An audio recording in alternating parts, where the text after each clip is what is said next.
Anime called Gleipnir. Spoilers ahead, watch out and take care. A frantic haze overtakes a mysterious figure shrouded in shadows. They're panting hard, desperately looking for something. Eventually, and to their relief, they find a coin with a star on it. Evening comes, and outside a certain Hotel Mythos, the figure rushes to a vending machine which bears the same star symbol on the coin. They slide in the coin, press the button again and again, but nothing happens. Just as the figure is beginning to leave, a mysterious young man suddenly appears from the vending machine's receptacle. With a sly smile, the man thanks the figure and asks if they're the one who found the star-imprinted coin. The figure nods. One hot day at school, Shuichi Kagaya is talking with his teacher, who's asking him if he's sure about turning down a certain academic opportunity. He brings up Shuichi's stellar grades, but the boy shyly dismisses this, so his teacher reminds him that he has time to think this through. When asked if he's found something that he wants to pursue, Shuichi tells his teacher that he has. But that's a lie. In his classroom, Shuichi's classmates ask him if he got a college recommendation, and he sheepishly answers that he hasn't. His classmate encourages him to keep his chin up, before another student approaches him to ask to copy his homework. Despite Shuichi's shyness, he's clearly well received by his classmates. He's all smiles as his classmates tell him that he doesn't need college, but the entire time, he's mulling over how normal is good. That being the same as everyone else makes him feel calm. He doesn't need to be himself. After gym class, Shuichi's leaving with his friends when he notices the stench of death. He turns his head, and sure enough, there's a dead animal nearby, but he pretends not to see it,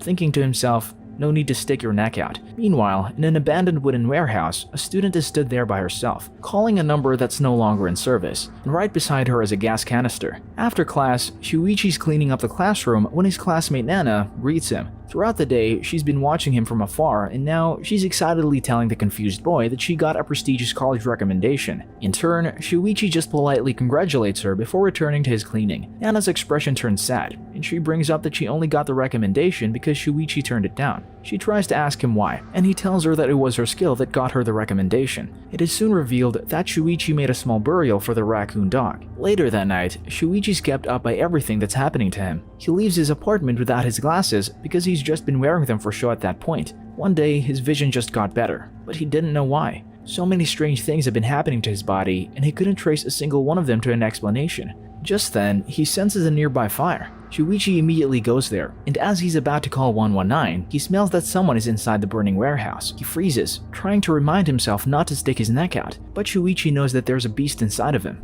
With a steelier resolve, he saunters towards the warehouse, his body beginning to change until Shuichi's human form is replaced by a dog-like mascot. The new form limits his field of vision, making him clumsy, but he focuses on saving the girl inside the warehouse despite his ever-growing confusion. After punching a hole through the wall for him to carry the girl out of, he thinks about how his power may not be so bad since it enabled him to save someone. When Shuichi lays the girl down, he suddenly notices her scent. Without thinking, he starts pulling down her underwear, until he snaps out of his daze. Shuichi returns to his human form, asking himself what the hell he's trying to do. By the time the girl wakes up, Shuichi's gone, but his cell phone is right beside her. Come next morning, an extremely distressed Shuichi realizes that he left his phone in the warehouse. His fears and worries come into fruition when the girl he saved coldly approaches him, showing his phone. On edge, Shuichi says nothing as the girl goes on a sinister tirade about how she can't believe that he was just hiding right there. While holding his phone behind her back, she asks the horrified Shuichi if she can ask some questions about a monster like him. Time passes, and Shuichi's sniffing around the girl's locker room for his phone to no avail. He eventually follows her scent to the rooftop, where she sat upon the very edge. With a smirk, the girl continues mocking Shuichi, saying that she hoped he'd go on a rampage if everyone discovered his identity. Nervous, Shuichi tries to feign ignorance about what she's talking about, so the girl relents, saying that she must have imagined everything. She leaves his phone on the edge, and when Shuichi takes it, the girl promptly changes her tune. She tells him that she's certain that he's the monster who tried to violate her before pushing him down the rooftop. The girl coldly watches Shuichi as he screams and falls, and in his desperation, his body transforms to protect himself from his landing.